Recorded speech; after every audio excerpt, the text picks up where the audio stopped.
Literally, I was dressed like a little doll almost every evening.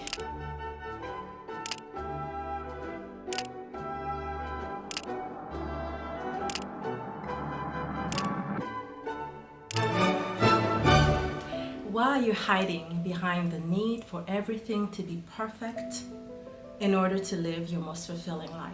So a little background story about me. Growing up, when I was little, I was raised mostly by my father and my great-grandparents, my great-grandmother. I talk about it in my book, Addicted to Pleasure, because my mom had moved to Paris to study. For the first development years of my childhood, where we identify that you're going to develop your most basic energy centers called chakras. So your root chakra, your svadhisthana, your sexual chakra. Those are the first 7, 8, up to 10 years of your life. And so during those years, I was lucky because I had the most amazing father in the world, which really makes a big difference. My father, and you probably know the story if you followed my work for a while. I've talked about it in my book, Addicted to Pleasure, the goddess formula to manifest our most capricious desires. My father called me princess, to the point where people in the restaurants we used to go to and the social gatherings that we had, people who didn't know us, in the close-knit of our family, actually thought that was my name. Nothing was good enough for my father's princess, meaning that when we went to the stores to do shopping, he wanted the best for me. The best was my bare minimum because my father gave me that. There was nothing I actually desired. Then my father passed away and I started living with my mom and my stepdad. My mom had remarried and she was living with my new dad. Lucky enough, my father was already there in the transition of my mom, meeting someone else and starting a new life, starting a new family with another man. So both my dad and my stepdad actually got along. My dad told me, you're lucky.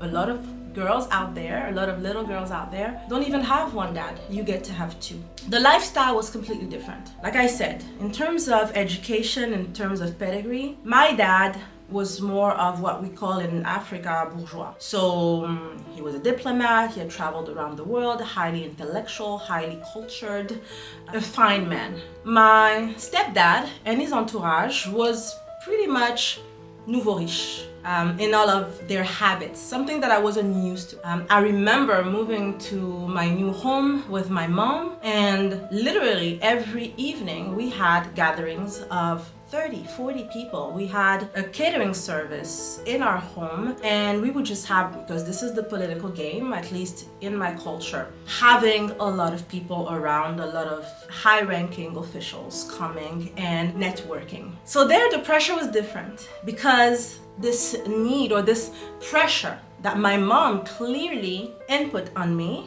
and my siblings, I had to be perfect. Every day after school, I had 2 nannies. One who was picking clothes for us, who was dressing us, who was doing our hair. We would basically have like a little cameo in every little evening's party where we would at some point be called to say, hey, now you can come out. So we would be dressed every single evening, nicely dressed, our hair always made up. Literally, I was dressed like a little doll almost every evening. I was shown off. So the discussions were, oh, she's so pretty. Oh, she's gorgeous. How are her grades? Oh, she has the best grades in class. Oh, as she should. Everything was sort of conditional. I was expected to be perfect. Without realizing it, I carried this have to be perfect complex. I experienced that, and a lot of my clients also are coming to me saying that this is something paralyzing them, and how can my potions, the energy work that I do, and all of the sexual energy harmonization, awakening, or healing that I provide can help them. Basically, for a long time, I know that I was paralyzed starting up things because I needed to have the guarantee that it would be a success. I needed to have everything perfect, and it closed a lot of doors for me, and it really delayed a lot of things in my life. Looking back, I realize how much time I wasted. Be careful with needing things to be perfect. And this applies to, I guess, every woman. I was in a marriage where everything was perfect on paper. Without realizing it, I was reenacting the part of my childhood that was probably the least happy, which was I found myself doing the social things, hosting gatherings. I hosted that and I was invited at that. In your life right now, where are you delaying things that could be making your life so much more thriving and fulfilling? Because you're waiting for the right time, or you're waiting to have the perfect weight maybe, or you're waiting to have the perfect wardrobe maybe, or you're waiting to have even the perfect shareholders, the perfect circumstances. It is not worth it. Understand that the moment you do your hyper feminine rituals, all of the work is internal. Your aura is already magnetic. Everything that is supposed to be yours is going to come to you naturally. Before ending the video, I think you get the gist of it.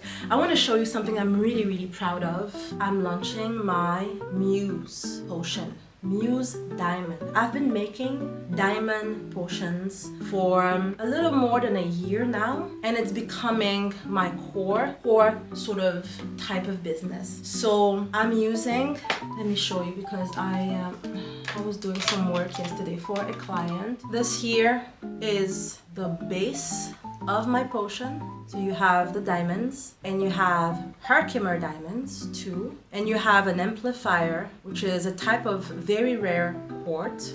So the quartz is going to amplify the power of the diamonds being the representation of the woman who has it all. Different from when I use rubies, which are going to work on the sexual energy, or the emerald, which is going to work solely, again, sexual energy, but on social status, upgrades, investments, but really status for a woman. This here, which I'm going to, of course, use my other core ingredients that I use in all of my potions. So the resins, the pheromones, and the gold, as my energy conductor. It's a beautiful, beautiful, beautiful, beautiful product. This is one that my client is getting, the Muse. So it's gonna be called on my website, Muse Diamond. I'm gonna be launching in a few weeks. By the time you're watching this video, I'm probably already all sold out on my signature gold, emerald, and ruby. So I'm going to do mainly, as I've announced in other videos, I'm going to do mainly custom potions, which are going to have the precious stone that goes with your current situation.